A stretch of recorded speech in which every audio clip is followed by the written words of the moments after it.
Welcome to the Kolbe Cast, episode 142. Thank you for joining us. Today, Bonnie and I journey to a land of hobbits and Kiwis to chat with Kolbe alumna and homeschooling mother, Mieke Byerley. In our conversation, we'll explore how homeschooling is different in New Zealand and how many of the challenges and rewards are the same. We hope that you'll enjoy the show.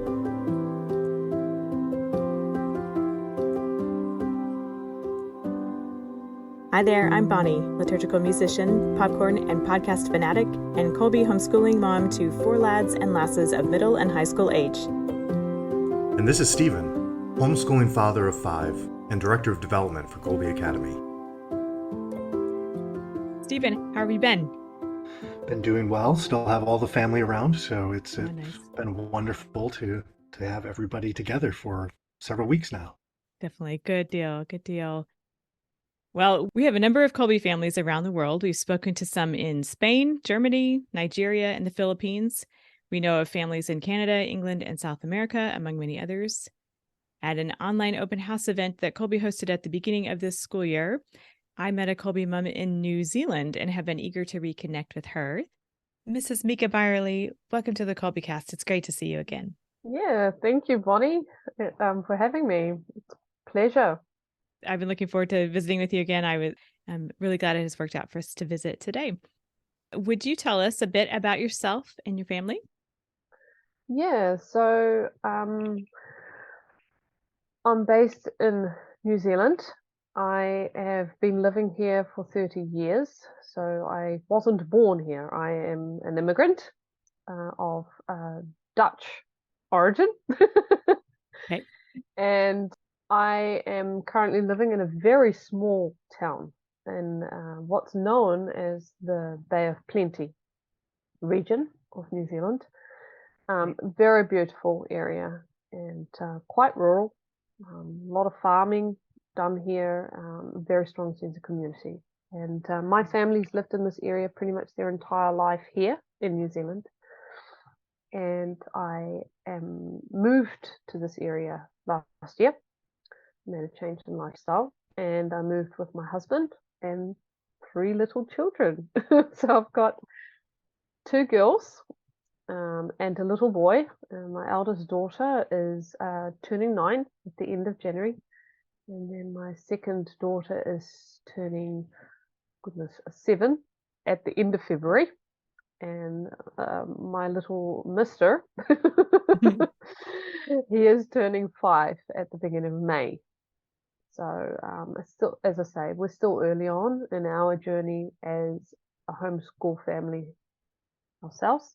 Mm-hmm. However, I come from a homeschooling heritage. Mm-hmm. So my sister has 6 children, of which the eldest is now 18, and she has homeschooled all 6 and is still currently homeschooling the younger ones. So she's been doing it quite some time. And I am a homeschooler myself. In part. So my last years in what's known here in New Zealand as high school. So year, what is that in US terms? I think that is year or grade 11, 10, 11, 12.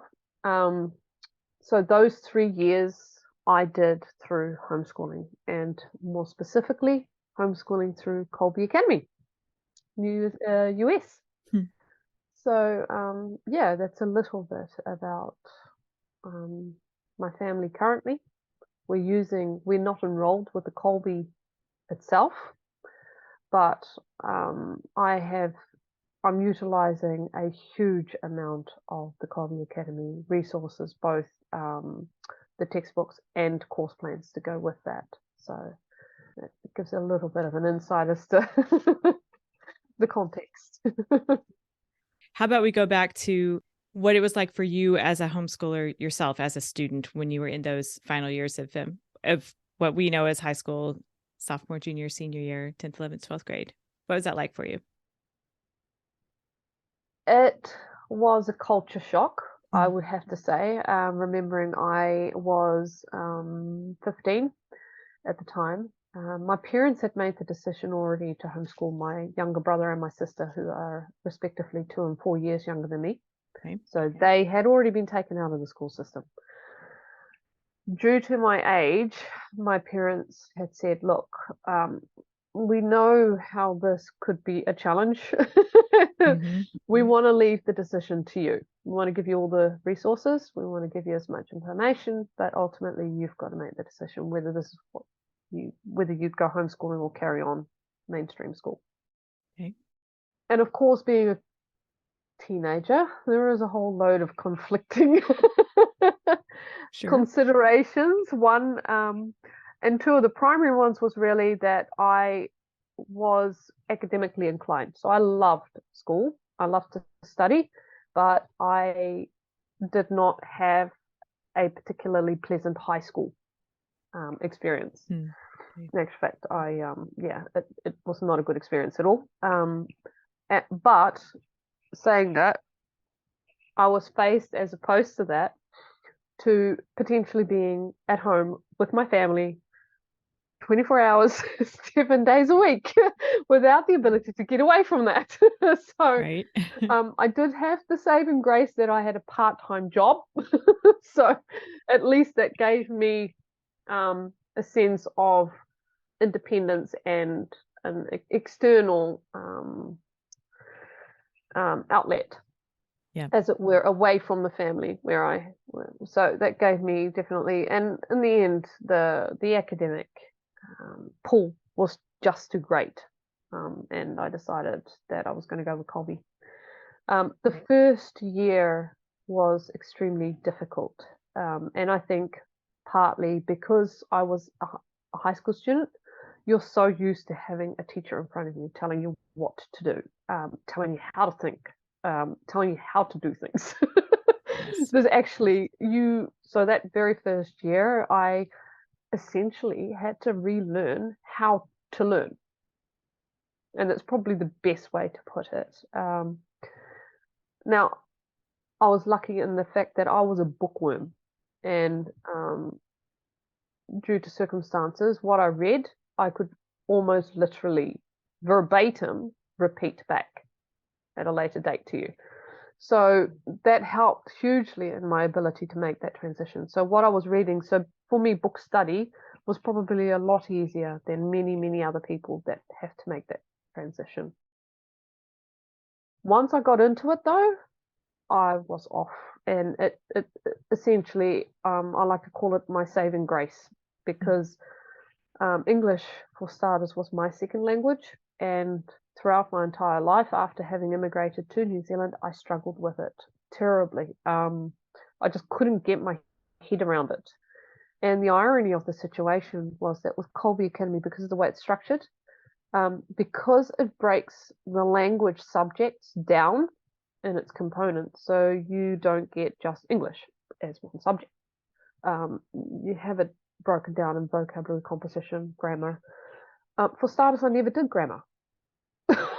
Yeah. It wasn't until I did homeschooling, until I did grammar. Then to add to that, the classical education of Kolbe Academy gave me access to Latin and Greek. And when I started studying those two languages, that's when suddenly the penny dropped on my English. And just to give you, I love using this particular example because it's such a funny context. So when we first got to New Zealand, I could count to 10. I could say yes and no. My little brother, who was 6 years old, had learned the word hippopotamus. Out of all words to learn. Hippopotamus. Now, already at that time when we heard that word, we were like, who comes up with the word hippopotamus? I thought Shakespeare or someone must have been utterly, completely drunk or on high on something rather when he came up and decided that this was a good word for an animal living in a river. It didn't make any sense. And it wasn't until I was doing Greek that I looked at him going, hippopotamus. Hang on. Okay, so that's two words in Greek. That's epos and potamos, and that means river, horse. Huh. Now, well, that makes sense. Aw. Suddenly I'm sitting there going, okay, that word doesn't seem that strange now. Right, yeah. You know, it clicked. And I Mhm. think that was probably the biggest strength of Kolbe. It was this layering, this deep integration, this ability to make sense of things that are not at all apparent at first sight. Yeah. Um, and I think it actually not just developed my critical thinking, because that it definitely did through the Ignatian method. You know, you get an incredible understanding of the capacity of research, Mm. critical thinking, asking good, pertinent questions. But also, I think you get in what is starting to become better known as a systems thinking perspective. So you don't look at things so much in silos and isolation. You get a far more holistic understanding of, okay, so language is not just language, or English is not just English. There is a whole plethora that goes with it, including culture, anthropology, history, social economics, even. They all play back into, and you start to see that through the actual curriculum and the materials that you're using to study. And it certainly had that effect on me. Um, the biggest challenge I had to get over was the fact that with the education levels between where I was here in the New Zealand curriculum, and I was just I was at the level I was supposed to be. When I got the materials from Kolbe Academy, I literally had to go back 3 years. Mm. So on paper, I look like I've done grade 8, 9, and 10 twice. Okay. Yeah. Except my grade 8 second time round was higher than my grade, basically was the equivalent of grade 11. And we were looking at like the biology I was doing and the chemistry, and they were essentially here in New Zealand were university entry courses. Yeah. So that was an interesting situation. Also, from an academic perspective, for progression later on, career wise, because how was I going to explain that when I got to, or if I wanted to go to university? I was going to say, well, look, you know, I've done up to grade 10, but in actual fact, I think the good thing here in New Zealand that was already back in when I was doing it, was that the education system here is actually quite flexible. So even though you don't come through the normal schooling, or even if you go through other ways, or you come back to schooling after being away in the system, in order to get into university, they do university entry level testing so that they can see where you are at. And so it doesn't matter really. Yes, it makes it easier if you have your certifications and your standards and all that sort of stuff that come from the mainstream. But in fact, that allows people who don't have those formal documentations to still quite easily say, right, I'm going to uni. Because if you can show that actually you're at that level, there is actually no roadblock for you to get in. So yeah, that was a huge advantage, I think, on the front on in the New Zealand system. Yes, I remember you mentioning a bit about this when I first met you. I remember you also mentioning something about your family serving Kolbe in a special way in New Zealand. Would you tell us about that? Yes, so back in 1997, my mum reached out to, at that time it was Frances Crotty, Mm-hmm. so that was our contact there, and had responded to a Kolbe request to the international community. They put their feelers out to see whether there was any interest of bringing Kolbe to other countries, Kolbe Academy Homeschool. So, and my mother had responded to that. My mum had talked it over with my dad. She'd seen the benefits and the progress it made and the changes it made in us, in the three children. And here in New Zealand, there was nothing. We had no homeschool curriculums. We had no homeschool providers. Everything had to come from overseas, and even the Australian, I guess you could say, market was extremely thin on the ground. It was very scarce. And my parents were very impressed with it. So they got hold of Kolbe Academy and said, hey, would it be possible? We're interested. And that kind of got the ball rolling. And in October 1997, my mum signed an agreement with Kolbe Academy USA to start up a franchise branch of the Kolbe Academy Homeschool here in New Zealand. And my parents became the Kolbe Academy New Zealand homeschool. And so they provided all of the curricular materials. They did basically what you guys do at the US. And then with the support of the US, my parents did that for, oh goodness, when did they stop?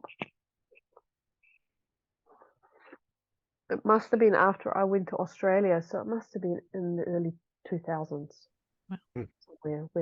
where that stopped eventually.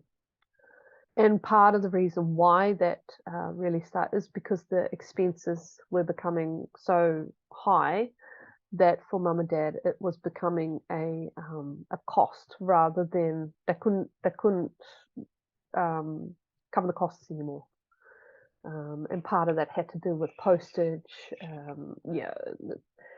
And that's one of the advantages of the improvements in technology that we have today. Yes. It's allowed those costs to come down far greater than was possible back then.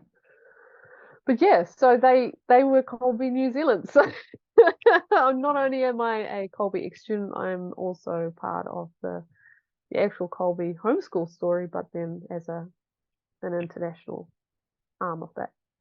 Which is a unique perspective, I guess, to hold. Definitely. Yeah, and I remember going to a lot of I remember helping mum and dad promote it and market it, and the contacts, the families that we came in contact with through that. What did your homeschooling community look like then? How did you find other homeschooling families and kind of get the word out? So homeschooling community here in New Zealand has always been quite strong, which I don't know whether that has to do with the fact that apart from our major city centres, the New Zealand population is quite dispersed and in some places are quite remote. So I think that's probably a big part to do with it. The other part of it is that we, of course, live in a nation of two cultures. We have on the other one hand the more colonial European, but then we have the Māori culture. And the Māori culture works very much more from a family perspective, a family unit perspective. So also their education is far more viewed towards that. Their worldview is far more family, community, and wider tribe. And I think that's one of the things that has informed the development of the education landscape here in New Zealand, which, as I say, really has allowed the homeschooling community to always be quite a significant part of the education. So they were always there. We got in contact through other homeschoolers through camps and through other initiatives that we were already involved with. It's weird how that happens. Like you are busy with people, you know people, and then suddenly out of the woodwork you realize, oh, you're a homeschooler too. I've known you for like 2 years. How did I not know that? That type of effect. Suddenly it kind of almost ends up coming towards you rather than you having to look for it. Okay. So, and that's really what happened. So quite a significant, especially Catholic homeschool community started to grow up. We had our own Catholic camps. So it was definitely, and already back then, quite a significant establishment. And now, I think I was looking at the statistics the other day, and it's like 1.3% of the school-age children, which is from 6 here, by the way, not from 5, Okay. 6 till 16. The homeschooling community makes up at least 1.3% Mm. of that education sector. So when you keep kind of look at that, that's actually quite a significant portion. People can say, well, it's only 1.3. Well, actually 1.3% is actually quite a big section of the educational landscape. So, and that has obviously driven requests for the curriculum and things like that. And it's across every walk of life. Yeah, so we were definitely never alone. I actually felt more, I guess, part of a community in the homeschool community, even back then, back in 1997, than I did probably in the school system. The Wow. school system was very alienating, definitely in my case. Yeah. It's interesting to see how similar. I mean, I was a public school product here in the States, and just the experiences you're conveying here, whether it's the isolation in when you're in a school full of other people, or I'm a native. Well, I kind of joke that English is my second language since I grew up in Wisconsin, in the Midwest, in rural Wisconsin. My wife took years to even get me to the point where I was at. It wasn't Wisconsin's fault; it was my fault. But it wasn't until I did learn Latin myself that English started to make sense, and it was supposed to be my first language. But so similarities, at least, between the states and the New Zealand. Let's talk about your life as a homeschooling mom now and what homeschooling in New Zealand is like today. You've already mentioned quite a bit about the strength of the community there. So as a homeschooler yourself, has it always been your plan to homeschool your kids? I think it's always been in the back of my mind as an option. However, as with many things in a marriage and a family, you very quickly realize that you're not the only one making decisions. True. So, although I was very comfortable and I had, obviously, from my own experience and seeing plenty of others in the homeschooling community and having lived in that, I had very little reservations or fears or, I think,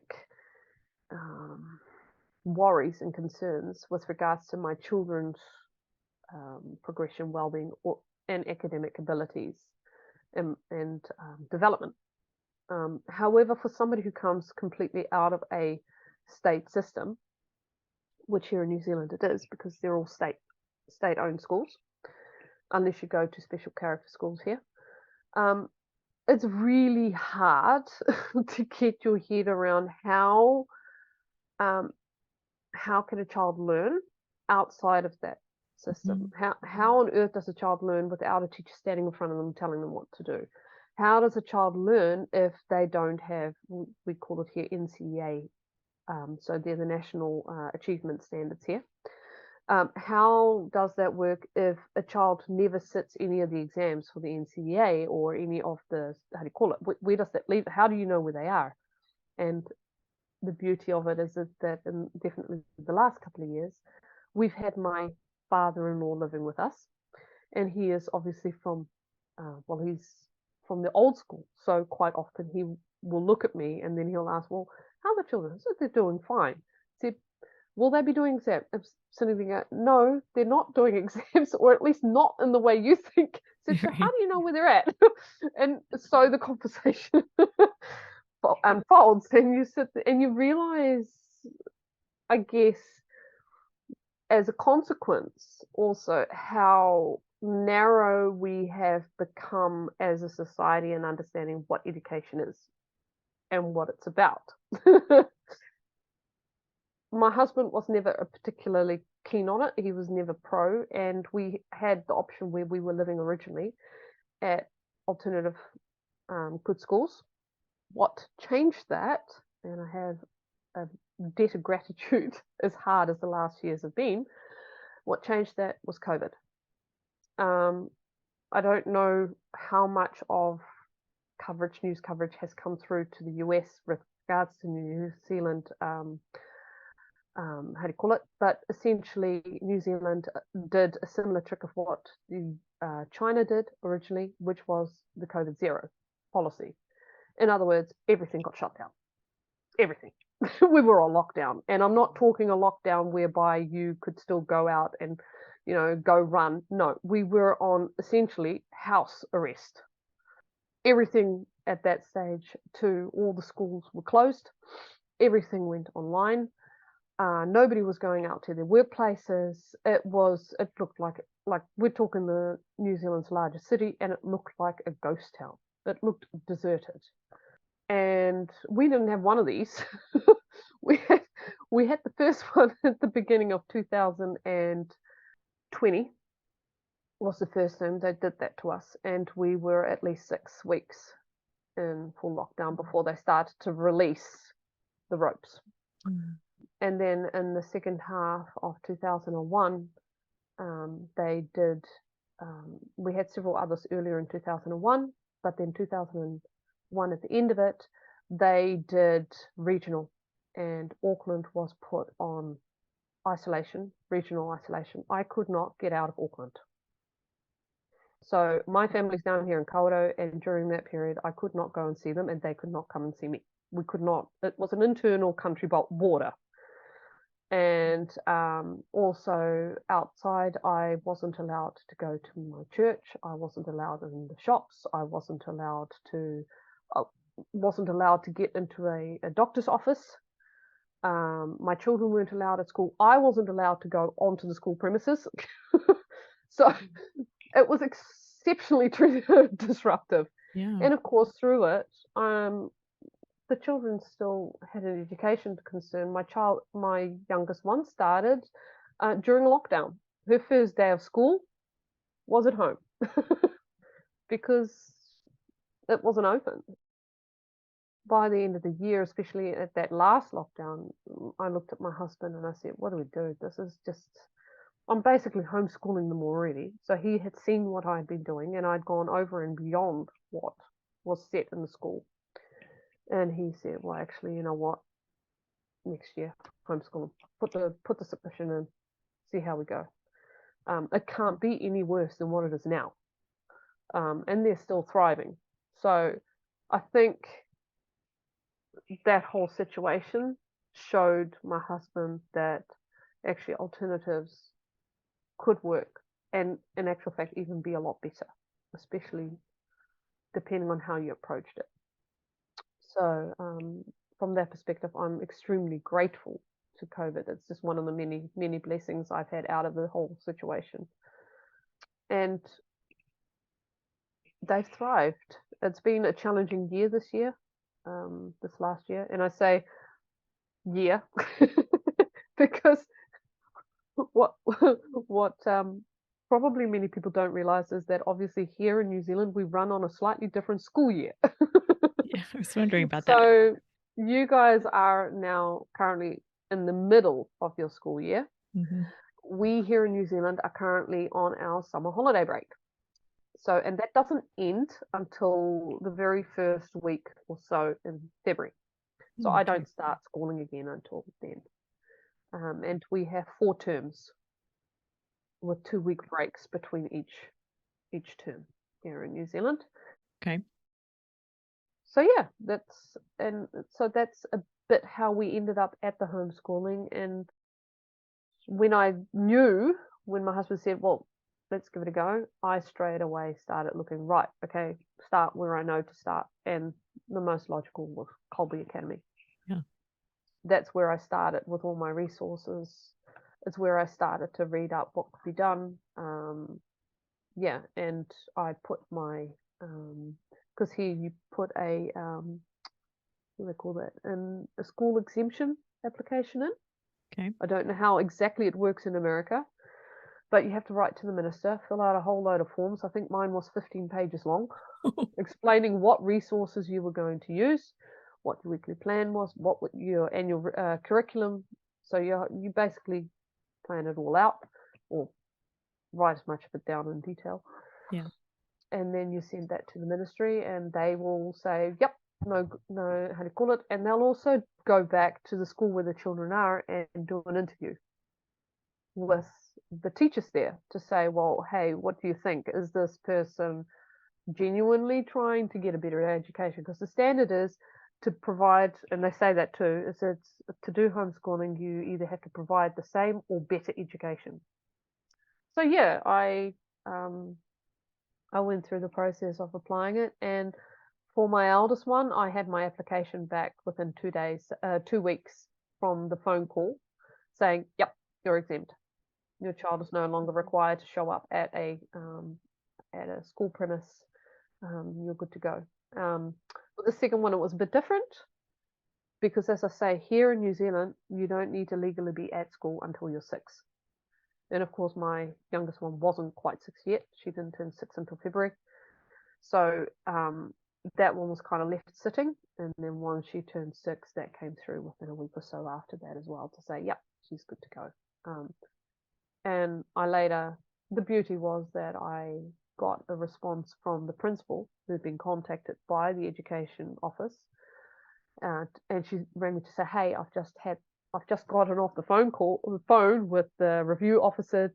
I'm here going with homeschooling, and I think it's a great idea. I said to her, I think you'd be the poster family to do it. She just was so supportive, and it was, I mean, it's one thing to sort of sit there going, I know what I'm doing as a parent. There's always that niggling doubt. I mean, I don't need to, I know I'm preaching to the converted here with regards to, that sense as a parent, you think, am I doing the right thing? Am I giving them the best, or am I just doing this because of some personal, preference, or whatever else, and a self-interested perspective.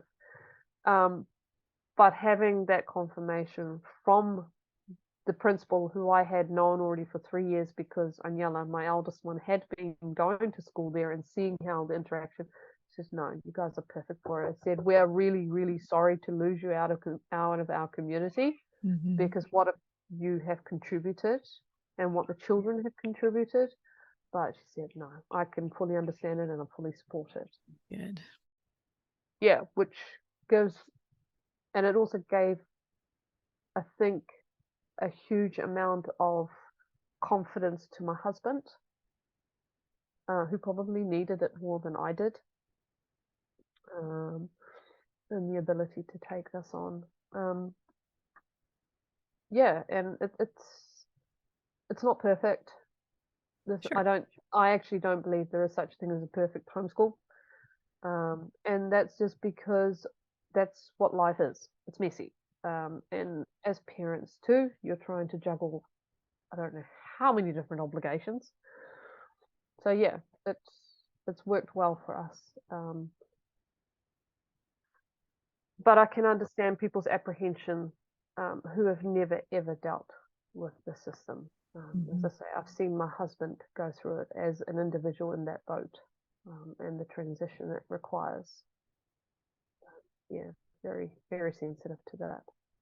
It always seems like we're so conditioned, especially with the public school sort of mentality, that you have to have these credentials and this education and things. Well, not really. I mean, and the again, the lovely thing is, as my children have gotten a bit older too, is it's like almost everything you can handle, and what you don't feel comfortable with, you can outsource that. So there's usually somebody you can get help with. That can be so helpful to get those messages of reassurance when the transition time comes. And I know it was for me when we made transition from parochial school to homeschool. I was really grateful to receive some similar encouraging words from the school community that we were departing, and similar thing. And that helped a lot, because I wasn't as confident as you were, but that sure helped. I knew it was what we needed to do, but I still wasn't very confident. So I think your experience is a common one among many homeschooling families, with that uncertainty and the not quite being on the same page a lot of the time. And I think there's a lot of interest in the stories like yours, that because people are in very similar places. And so it's helpful to hear your story about that. Yeah, I think part of it is too that we've been conditioned to really have an apprehension and almost an extremely strong aversion to failure. But with that, we've kind of thrown the baby out with the bathwater, because the reality is that the only way we learn is through failure, is through experimenting. So I really, to all homeschoolers that I say out there, and especially mothers or whoever the primary educator is there, is allow yourself to fail. Your children need to see that, because we live in a society where failure is seen as a massive flaw, but that actually is an extremely limiting perspective to hold. We keep people very small by taking that perspective. And I think as a parent, it's easy to live up to the standards of society has set for us, thinking that that's what we should be doing, when in reality, our children, especially when they're little, and even more so when they're teenagers, need to see that actually, no, human nature, human society, human interaction, human community is all about failure and trying again and getting back on that horse. I mean, my eldest daughter is a bit of a perfectionist. She has that same, already after 3 years of conditioning in the school system, shows you how quick that goes, has an aversion to failure. And I really have to remind her, listen, failure is just your first attempt in learning. That's what the acronym means. Fail.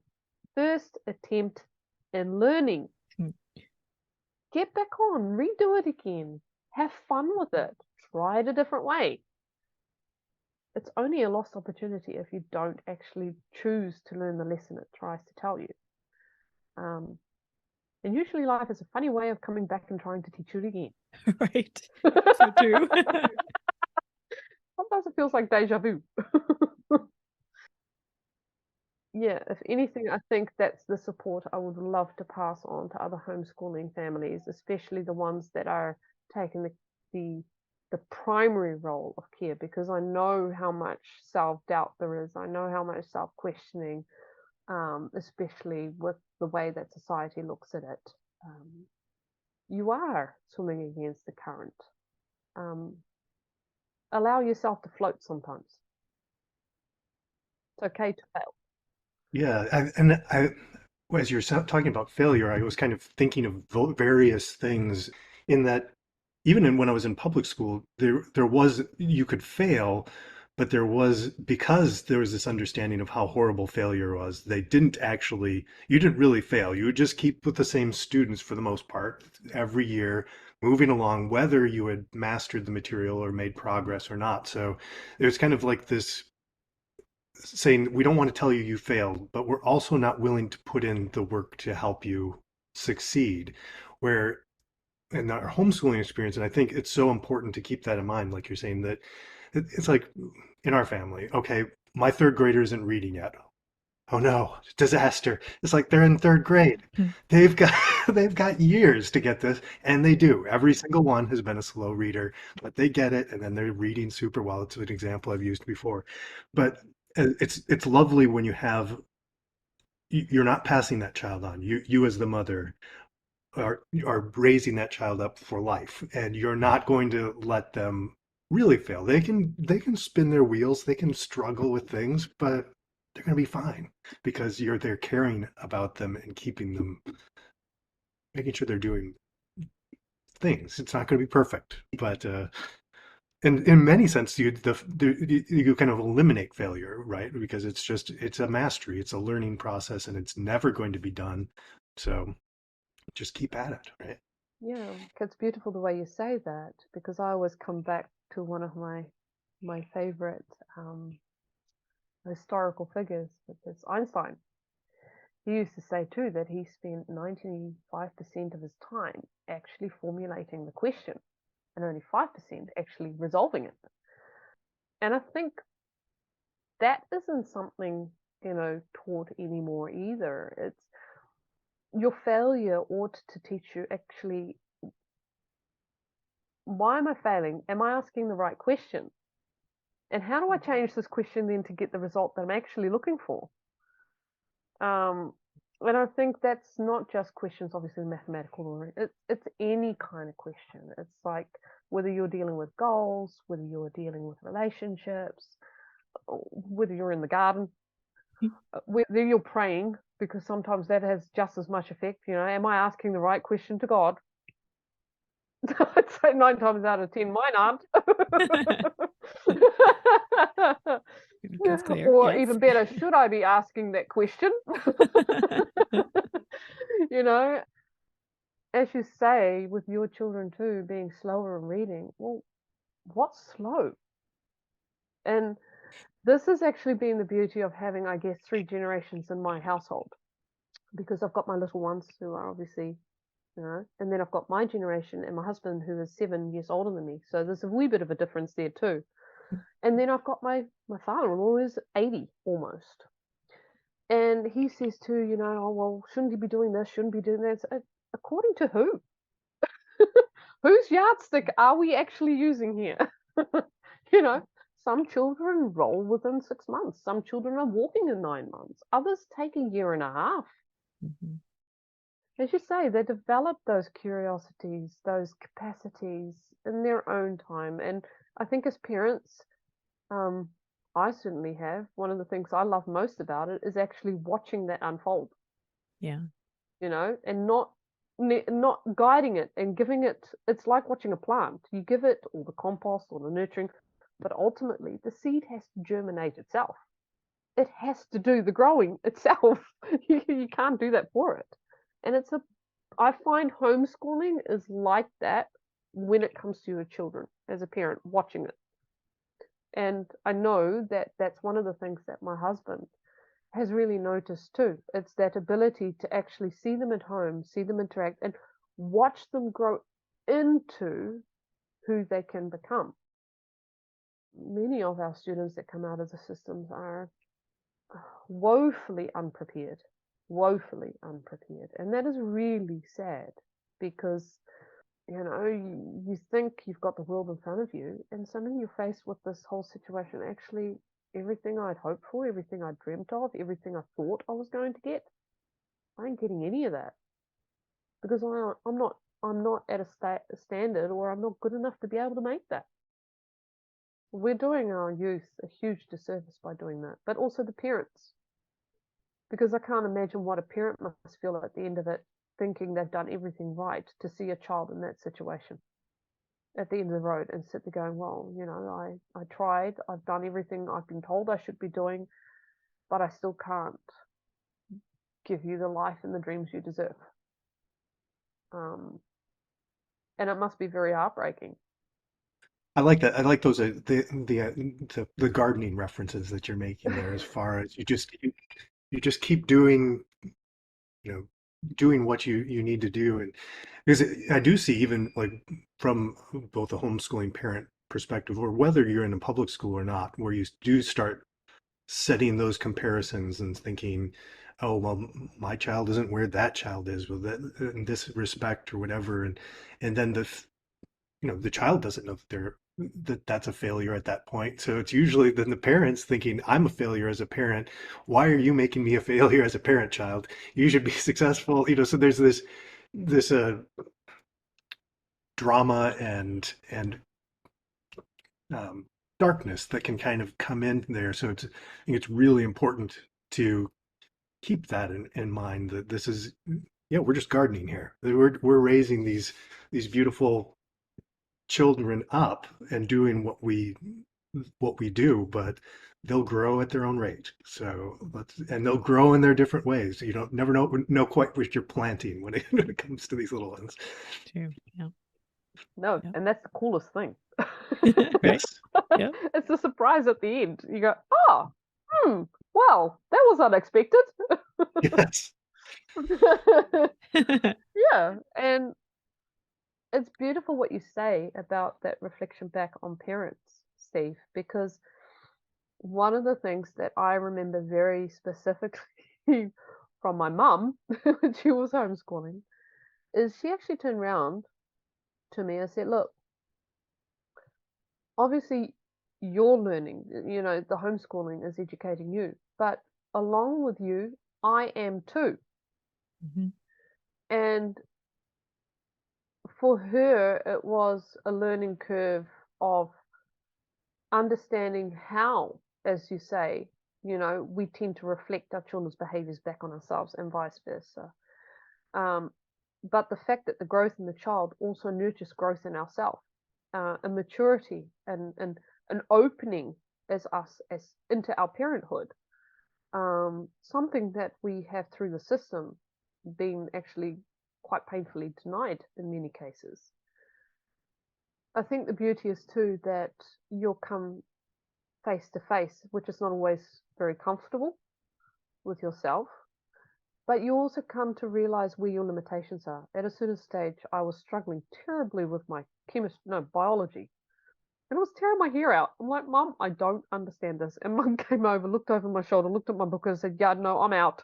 I said, sorry, I can't help you. This is beyond me. You're going to have to figure this out. And it took me over a week to work out what it was I was supposed to do. And a lot of frustration. But after that, once it hit, the sense of achievement I had as a consequence of that sense of being able to go to Mum, I can now, I could show you what they meant. I can now teach you what they actually meant. That ability as a child, that sense of ownership, and also that sense of I have something to give, to contribute, to this relationship. And for a parent to take time to listen to that contribution is, I don't know that you could ever put any kind of value to that. I don't think there's anything in the world that could replace that. And I can easily say that from me being a career individual and starting late to my family, I had a career right up to the age of 28. But I can tell you, once my children came along, I couldn't go back to that career because I couldn't reconcile my worldview and my priorities anymore with the view of my career and the corporate world. And that's just a very small glimpse of how parenthood changes you and matures you and allows you to grow. And I think in today's society, with the way that schooling is set up, with the way corporate is set up, we're stunting that. Yeah, that does come up often. The opportunities for relationship, the benefits of the relationships among the family members. There are opportunities to be that to take advantage of or not, that we do to varying degrees of success, right? With how we are able to enter into that, but they are there for us anyway. Yeah.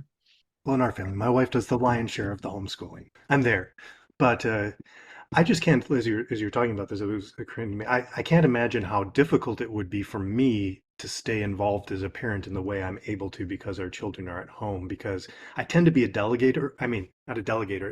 If somebody else is doing something, they're doing it. I'm not going to be involved. And if I were to send my kids off to school, I don't know how disciplined I could be to actually stay involved in a way where I can now that they're here and I can talk to them and see them every day and do these things. So that would be hard. I think it would really be a challenge if you didn't take the path to say how am I going to still have that relationship with my child? How difficult would that be? I can't even imagine. I can't imagine how difficult that would be. Yeah. But even your relationship with the outside world, don't forget that the closer your relationship with your child, the more you see the world through your child's eyes too. So your perspective as a parent is not just that of an adult anymore. You start to see intergenerationally. And I think that's a perspective that we have actually painfully lost. We can no longer place ourselves, like in my case, I'm still in my 40s. And, can I place myself in my father-in-law's shoes, who is now 80, who's at the end of his lifetime, how he sees the world? Can I see the world through my child's eye, my 4.5-year-old's eyes, where everything is just so brand new, literally brand new, and the excitement that must bubble over as a consequence of that. And I think as a parent, that makes you grow internally. It makes you grow not just in relationship to that child, but it makes you grow in relationship to your husband or partner or wife. It makes you grow in your relationship to your own parents. And even more, probably more profoundly, your relationship to God. Because it brings a humbleness back. You see the gratitude, you get an extremely grateful heart for the little blessings you get, the ability to see things that you might not have been afforded if that, if that child hadn't done that particular thing, or your grandparent hadn't done that thing, or your parent. And I think the whole relationship dynamics between you and the whole world out there, including your religious life, your faith life, gets extremely enlarged and deepened as a consequence. And I think our worlds have become far, far smaller because of, I guess you could say, the compartmentalization of our lives. Like a child goes to school in kindergarten, I have my career, and that's separate to that of my husband's, and my parents or my parents-in-law are in a retirement home. So it's all this disjointed compartmentalizations in all our relationships. I go to church on a Sunday, but during the week I basically don't attend. It's like, and then we wonder why we get overwhelmed. You're trying to juggle all these blinking different compartmentalized jars when in actual fact, just drop them. Let them all smash. Just drop it all. Let it mingle. That's exactly what it's meant to do. Yeah, I think and that's probably the greatest gift that I have found definitely in this last year. That I have found with the homeschooling, that mutual symbiosis of learning and growth. It's not just my children growing. It's me, it's my husband, and everybody that they come in contact with. And how can you not love that? Yes. How can you not want that? Well, going back a little bit to the logistics of you being in New Zealand and making use of Kolbe materials from the United States, and your calendar being different from the American calendar, how does that kind of shake out for you in terms of getting what you need in terms of support, or you get to choose? Kolbe allows you to, well, it's not a matter. You can start your school year whenever you want to with Kolbe and things like that. How have you found that to be sort of interfacing with an American provider from where you are in New Zealand? Easy. Yeah. Really painless. And as you say, definitely now, with so much being online, with technology being as easy and as, it's at the fingertips now. Yeah. So, okay. And I think the biggest challenge is really freight. So the physical materials, and and that has more to do with not where it's coming from. It has to do where it's going. New Zealand is what we call at the very bottom end of the world. It is completely surrounded by water. So it makes us quite isolated, especially from a logistical perspective. So everything has to come by plane, everything has to come by sea. Now that obviously drives up, especially at the moment with COVID disrupting all the freight and everything else, it sends the costs up ridiculous. So you have to get pretty smart about how you do it. So I love the fact that, for example, Kolbe Academy, the science curriculum, the Harcourts, which is what I'm using with my two children, the one book covers 2 years. Yeah. Hey, Eureka, I don't need to pay as much on postage. Right.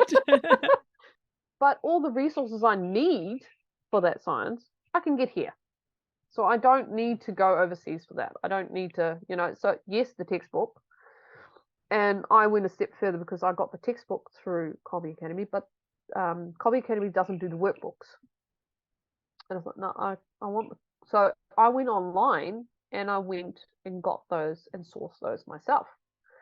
I think it was through Abe Books, provider in the US. So I managed to line them up and say, right, I need this one for this year and I need this one for this year. But I think that's what's beautiful about it. And then on top of that, the fact that the curriculums are all online now, it means I don't have to get those posted over. If I want them printed, I can print them out and I can put them in the folders for the kids. At this stage, I haven't really bothered because obviously I'm managing their curriculum. They're too little yet to.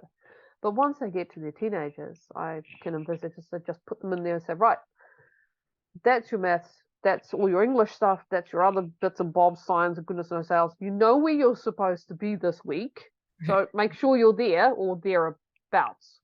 Yeah. And progress on to the next thing. So I think that's one of the nice parts. And in reality, our school year is only shifted by half a year.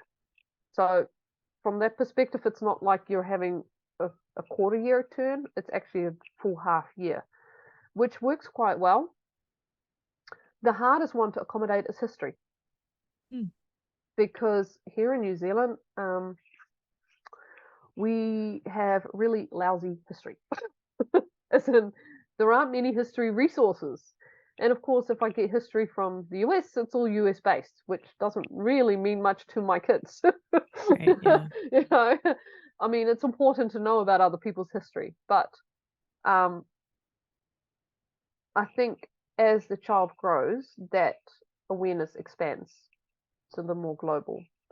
So for the history, I actually ended up going with the, I think, Angelicum Academy curriculum, and did the story of ancient history and also the story of the Bible history 1 and 2. So my children are doing those two. But there again, also, things like curriculums, all that sort of stuff, if you do it well, plan in advance, and know sort of where what's coming from, you can actually manage reasonably well. Okay. And the delivery, definitely on Kolbe, and I think it was also the Angelica was ridiculously fast. Yeah. I was like, I expected like in several weeks, 2 months maybe, they were here within like 4 weeks at the most. Sometimes it turned up in 2 weeks. I'm like, it's here already. How did they get that here so fast? So and of course the exchange, dollar exchange doesn't help. So here in New Zealand, I think we're almost at 1 to 2. So that means also that I paid almost double the price for my resources in the US. And that's not really anything we can do about, because most of our resources come from overseas. Very little of the homeschool curriculum still comes from here. So we're still working with MCP, Saxon, Seaton, Sadler. They're all overseas publishers, all overseas issuers.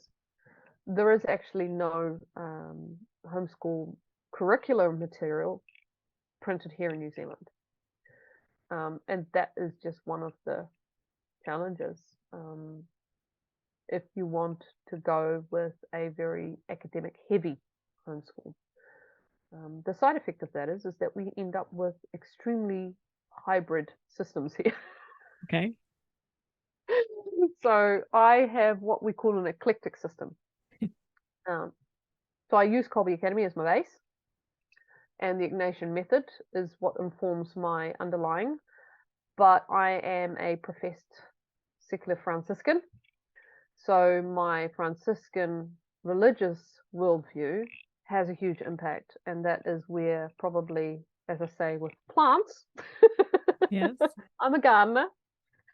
I love my nature, and I'm very ecology focused. So as a consequence, my curriculum has kind of blended the Ignatian and the Franciscan worldviews, which is a really weird combination. It almost like, and for some people, it's like, how do you manage to just about blend the two most polar opposite ways of doing things? But the irony is that it actually works, because they almost make the two halves of the perfect whole.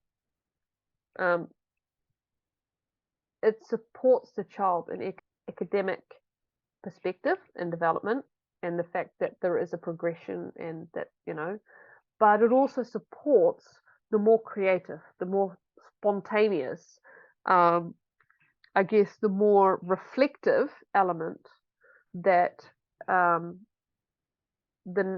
natural education provides. So they inform each other, and sometimes they'll bleed into each other. So usually I use the Faith of Life, good example, Faith of Life series for their religion. It's book studies. But we can have it that it's the first subject in the morning. We can have it that at a certain stage we will talk about the feast day, and then that kind of goes and takes its own life. And then we're like, okay, well, we don't really need to do religious studies now, at least not out of the book, because it kind of, it's kind of organically flown out of that. And for me, context has always been really, really important. I'm a firm believer that if we do education, we need to make it applicable to the individual learning. I've seen that in my stepson, who's 26. Absolute disaster when it came to maths. But you wouldn't believe it, he's a fully qualified builder. Okay. And the difference was simply that when you try to teach this kid maths without any context, it just did not stick. You just couldn't get it. It was too headspace. It was too cognitive for him. The minute you gave him a hammer, or how do you call it, and you asked him to measure stuff, or you asked him to do geometry or geography, whatever he needed for his building, it was perfect. He was brilliant. And the reason for it was because there was an application. It was contextual. He had a purpose for what he was learning. And I think that's the beauty of why I've kind of gone with the eclectic, is that it allows my children to take what they've learned through the Kolbe Academy system and the Ignatian method and apply it on a hands-on Franciscan basis. Okay. Out in my garden, out in my kitchen, whether it is through making sourdough and the science of fermentation, Okay. or looking for the mushrooms in my garden, which there are hundreds of, that, it goes together. I know I have to ask two non-related things, because at dinner tonight I'll be talking to my children, my wife, and saying, well, we had a podcast with somebody who's homeschooling in New Zealand, and they'll say, well, did you ask about the birds? Because we've watched the nature shows, and that, when you talk about the remoteness, that there are only bats and birds in New Zealand until men came and kind of brought them. Do you have all sorts of interesting birds and things that you We have? do. We have a huge amount of native bird species here. Obviously, also introduced. We have the house sparrow and the blackbirds, and the Indian miners and things like the song thrush. But we also have a huge number of native species, from everything from flightless, obviously the kiwi being the most common, of which we have about 6 subspecies. And then, of course, the parrots, like the kia and the kaka, who have a personality of their own. And then the beautiful songbirds, like the bellbird and the tui, and and the magnificent wood pigeon, the kereru, one of my favorites.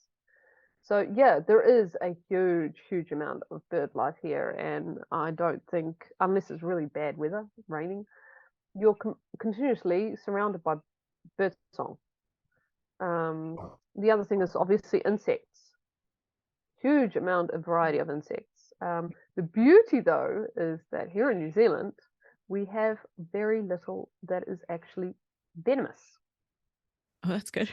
So you can go out in the bush and not have to worry that you're going to get bitten by a snake or bitten by a very deadly spider or things like that, which allows us actually to interact with nature probably in a lot more relaxed and closer than what some people would probably like because of the apprehension and the fear, especially with young families.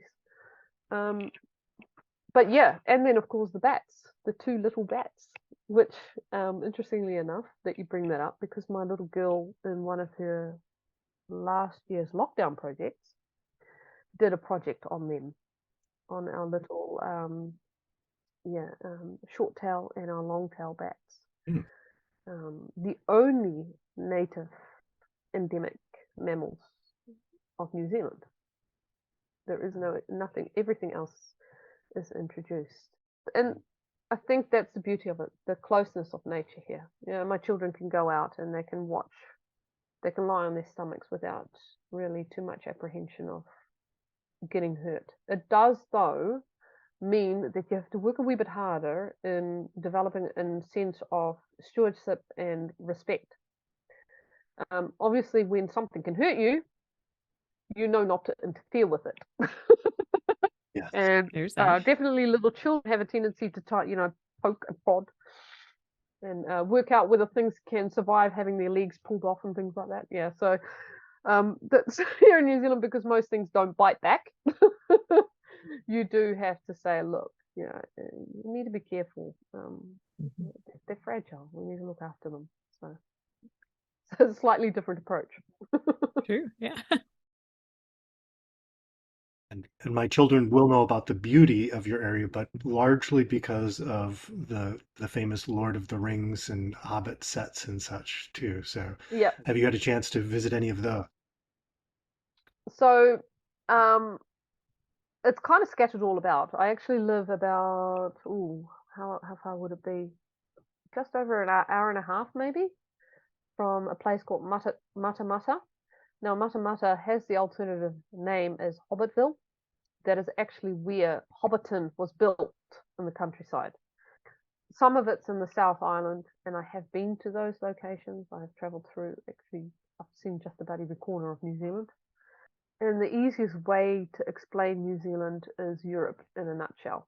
So all the different climates, terrains that you find in Europe, like the Alps, the wetlands, the lowlands, the bush, that you find here in New Zealand, to the point also where the northern part, and definitely where I am, you can drive through the bush that is so untouched here that you literally would expect like dinosaur heads to pop out from above the trees. That's how prehistoric some of it still actually looks. Wow. It's a very diverse place from a flora perspective, and also geology, because of course we've got a lot of volcanic and geological activity with geysers and all sorts. It sounds like a beautiful place. It is very beautiful, yes, but the environment's not quite as harsh and extreme as in places like in the US. So our geothermal areas, for example, not as harsh as Yellowstone. But you will see the beauty and the colors that you see in Yellowstone also here in the natural mineral pools and all that, just on far smaller scale, tucked away. It's like someone's taken a whole bag of gems and just cast them straight through New Zealand. Wow. Definitely worth a visit. Certainly sounds like it. But well aware that it is not the cheapest option, nor the shortest flight from where you are. Well, Mieke, this sure has been a lovely conversation. I'm so glad I got to see you again and visit with you in more depth this time. I sure do appreciate you coming to talk to us. I want to reference a few episodes I mentioned earlier. Number 35 with Kolbe mom Carola in Spain. Number 104 with Nikki in Germany and Vanessa in Florida, the United States. And number 107 with Ria in the Philippines and Amy in Nigeria. We'll have links to all these in our show notes. We're curious to hear about the homeschooling realities of our Kolbe families around the world and invite other international families to reach out and tell us about their experiences. So please drop us a line to podcast@kolbe.org with those. Mieke, we wish you a great new year, and thank you so much for all you have contributed to the Kolbe community all these many years. Thanks so much. Definitely, and a very, very sincere, deeply heartfelt thank you to everything that you guys have done. The impact that Kolbe has had on my life, on my family's life, and as a consequence, the community that I now live in and everybody that my life has touched. I don't have words to describe that or to pass on the depth of gratitude that I hold for that.